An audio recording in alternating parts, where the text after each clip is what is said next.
ഇലക്ഷൻ്റെ ലീവ് കിട്ടിയപ്പോൾ 2 ദിവസം വീട്ടിൽ പോയി. അപ്പോൾ വീട്ടിൽ ചെന്നപ്പോൾ തന്നെ അമ്മ ചോദിച്ചത് എന്താണ് നിനക്ക് വേണ്ടതെന്നാണ്. അപ്പോൾ ഇപ്രാവശ്യം ഞാൻ പറഞ്ഞു ഇപ്രാവശ്യം എനിക്ക് ബിരിയാണി ഒന്നും വേണ്ട, ഇപ്രാവശ്യം ഒരു നല്ല നാടൻ ചോറും കറികളും ഉണ്ടാക്കി തന്നാൽ മതിയെന്ന്. അങ്ങനെ അമ്മച്ചി കടയിൽ പോണതിന് മുന്നേ സാമ്പാറും പയറുപ്പേരിയും ചമ്മന്തിയും പിന്നെ എനിക്ക് ഇഷ്ടപ്പെട്ട കഷ്ണമീനും ഒക്കെ ഉണ്ടാക്കി വെച്ചിട്ടുണ്ടായിരുന്നു. അപ്പം ഞാൻ കരുതി എന്നാൽ ഇത്രയും വിഭവങ്ങളൊക്കെ ഉണ്ടല്ലോ ഒരു പൊതിച്ചോറ് ഉണ്ടാക്കാമെന്ന്. വീട്ടിൽ വായൊന്നും ഇല്ലാത്തതുകൊണ്ട് തന്നെ അപ്പുറത്തെ വീട്ടിലൊക്കെ പോയി വായിലൊക്കെ സംഘടിപ്പിച്ചു പയറുപ്പേരിയും മീൻ പൊരിച്ചതും ചമ്മന്തിയും അച്ചാറും പിന്നെ രാവിലത്തെ മുട്ട റോസ്റ്റ് ബാക്കിയുണ്ടായിരുന്നു, അതും എല്ലാം കൂട്ടിങ്ങാണ്ട് ഇല പൊതിഞ്ഞെടുത്തു. ഈ ഇല പൊതിയലൊരു ടാസ്ക് തന്നെ കേട്ടോ, എനിക്കറിയില്ല എന്തൊക്കെ കാട്ടി പൊതിഞ്ഞെടുത്തു. അമ്മ കടയിൽ പോണതിൻ്റെ മുന്നേ രാവിലെ 9 മണിക്ക് പൊതിഞ്ഞതാണിത്.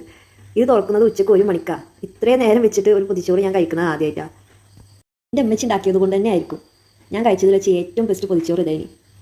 എൻ്റെ ഫേവറേറ്റ് മീൻ പൊരിച്ചതും പയറുപ്പേരിയും മുട്ട റോസ്റ്റും അച്ചാറും എല്ലാം കൂട്ടിക്കൊഴിച്ച് ഒരു ഉരുള കഴിച്ചപ്പോൾ തന്നെ ഉണ്ടല്ലോ മനസ്സ് നിറഞ്ഞു, സന്തോഷമായി.